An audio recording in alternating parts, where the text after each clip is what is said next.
ये episode one of the best episodes में से है क्योंकि इसमें इस तरह की एपिक लेवल की चीजें हुई है। तो यार क्या हालचाल सबके, इसमें trendy Sagar back on the video. और आज की इस अमेजिंग वीडियो में हम बात करेंगे रीज़ीरो सीजन 2 एपिसोड 8 के बारे में। तो without wasting any more time, let's get started.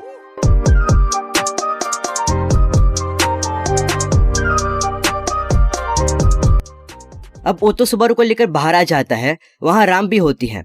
उनका प्लान होता है कि सेंचुरी से भाग जाने का, क्योंकि गार्फी बैरियर के पार नहीं जा सकता है।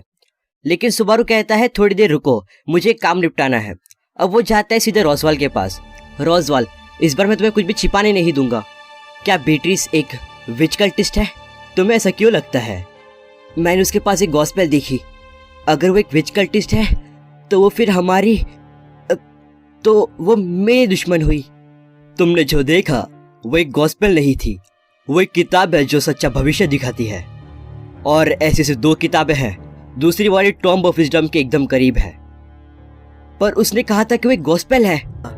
मैं जो भी करती हूँ वो गॉस्पेल के मार्गदर्शन से करती हूँ। ऐसा इसलिए है क्योंकि उसका कोई नाम नहीं है, इसीलिए उसे बाकी खराब वर्जन्स का ही नाम दिया गया है। अगर वो विच कल्टिस्ट नहीं है तो सही है, पर अब सवाल आता है मैं उसे अपनी मदद करने के लिए कैसे मनाऊं? रोजवाल ने सवाल पूछने के लिए कहा है। अगर तुम बीट्रिस को ये कहोगे तो वो जवाब देगी। तुम्हारा मतलब? रोजवाल ने सवाल पूछने को कहा है। लगता है ये चीजें भी तुम्हारे लिए काफी नहीं है। तो फिर उसे ये कहना मैं ही वो शख्स हूँ। अगर सुबारू ये कहेगा तो बीट्रिस वापस सवाल करेगी और फिर जवाब जानने के बाद सुबारू का साथ देगी। अब जाते सुबारू रोजवाल से पूछता है कि कहीं तुम भी हमारे दुश्मन तो नहीं? वो कहता है नहीं, मैं तुम सबका साथी हूँ। अब राम, सुबारू और ओतो भागने वाले होते हैं। वहां गारफील आ जाता है। वो 2 ऑप्शंस देता है, या तो सरेंडर करो और face N all out attack. अब राम गारफील से लड़ती है और ओतो सुबारू को उठा के भाग रहा होता है। सारे अरलाम के विलेजेस भी उनका साथ देते हैं। वो काफी सारी लाइट से उनको बैरियर तक का रास्ता दिखाते हैं। सुबारू ये सब देखकर काफी चौंक जाता है। वो लोग बैरियर के काफी नजदीक आ जाते हैं। तभी वहां एक तूफान सा आ जाता है। पीछे मुड़ के देखते हैं तो वहां एक बड़ा सा टाइगर जैसा मॉन्स्टर आ जाता है। गारफील, रुक जाओ, तुम जैसा कहोगे मैं वैसा करूंगा। अब गारफील अपने पंजे से सुबारू के टुकड़ी करने वाला होता है।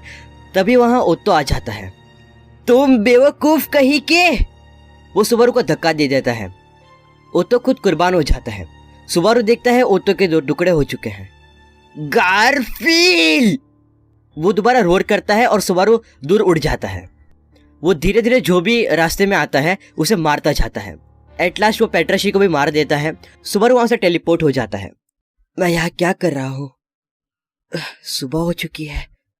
डैम इट, मैं कितने वक्त से सो रहा हूँ। सुबारू बाहर निकलते ही देखता है हर जगह बस बर्फ ही बर्फ है। वो थोड़ा यहाँ वहां जाता है। उसे पता चलता है कि सेंचुरी में कोई भी नहीं है। अचानक से वहां एक खरगोश आ जाता है। सुबारू सोचता है यार कितना प्यारा सा खरगोश है, बट वो उसकी सबसे बड़ी गलती होती है। सुबारू जैसे ही उस खरगोश को छूने की कोशिश करता है वो उसका हाथ काट देता है, एंड आई मीन लिटरली। फिर 2 और आकर उसका पैर काट देते हैं। देखते ही देखते वहां बहुत सारे रैबिट्स आ जाते हैं। वो सारे सुबारू पर अटैक कर देते हैं। एंड ये सीन बहुत डिस्टर्बिंग होता है। पहले चीज, उसे पता नहीं कि ये कहाँ से आए। सेकंड, उसे ये नहीं पता कि उसके साथ ये क्यों और कैसे हो रहा है। फिर इतने सारे उसके एंटर बॉडी पे इतने गंदी तरह से हमला करते हैं। I should not mention this, but एक रैबिट उसके गले में घुस जाता है और एक उसके पिछवाड़े में। तुम इमेजिन करो उसे किस लेवल की सफरिंग झेलनी पड़ी होगी। फिर एटलास सुबारू की डेथ हो जाती है। वो ट्रायल वाली जगह पे वापस आ जाता है।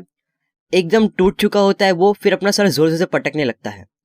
वापस से वो एकिना की टी पार्टी पर पहुंच जाता है। अब एकदम पॉइंट टू पॉइंट। वहां वो आकर काफी काम फील करता है, थोड़ी बातचीत करता है और एकिना को कहता है कि खुद को सुबारू को याद रहने दे, उसकी मेमोरीज में छिपाए नहीं। अब सुबारू और एकिना के बीच कन्वर्सेशन होती है।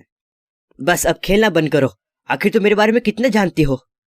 अगर तुम पूछ रहे हो कि मैं क्या जानती हूँ तो मैं सिर्फ वो जानती हूँ जो मुझे पता है। अब यहाँ सुबारू रिटर्न बाय दैट को रेफर करता है। वो सोचता है कि एकिना को भी रिटर्न बाय दैट से फर्क पड़ेगा जैसे बाकी लोगों को पड़ता है, बट एकिना कहती है तो फिर मुझे आजमा कर देख लो। एकिना, मैं मौत से वापस लौटता आ रहा हूं। सुबारू के आसपास सब कुछ नॉर्मल होता है। मैं जब मरता हूं तो समय में पीछे चला जाता हूं और दुनिया वापस से शुरू करता हूं। मैं मौत से वापस लौटता हूं। हाँ, मैंने सुना, और सुनने से पहले मैंने तुम्हें देखा। मैं मौत से वापस लौटता हूँ। मौत से वापस लौटना, मौत से वापस लौटना, मौत से वापस लौटना, मौत से वापस। हे, शांत हो जाओ। मैं जानती हूँ तुम्हें कैसा लग रहा है, पर मैं मौत से वापस लौटता आ रहा हूँ। मैं मरकर दोबारा शुरू करता हूँ, बार बार। मैं मौत से वापस लौटता आ रहा हूँ। मैं जानती हूँ, बस शांत हो जाओ और सुनो। मैं मौत से वापस लौटता आ रहा हूँ, वापस शुरुआत करने के लिए, बार बार। मैं इस सारे वक्त जब से मैं इस दुनिया में आया हूँ, मैं इसे कभी भी किसी को भी नहीं कह पाया हूँ। बार बार अकेला। मैं इस सारे वक्त अकेला था।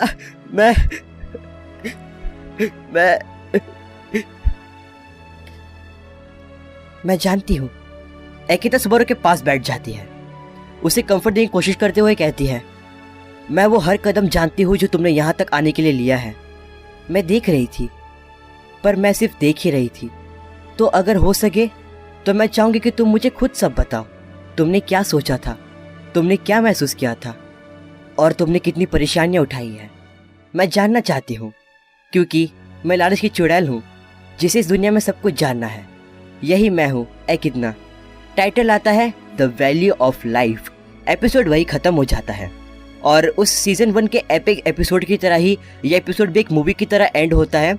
टू बी ऑनेस्ट, मैं इस एपिसोड में काफ़ी इमोशनल हो गया था, क्योंकि इसमें इस लेवल की चीज़ें हुई है कि एक तरह से तो बंदा टूट जाता है।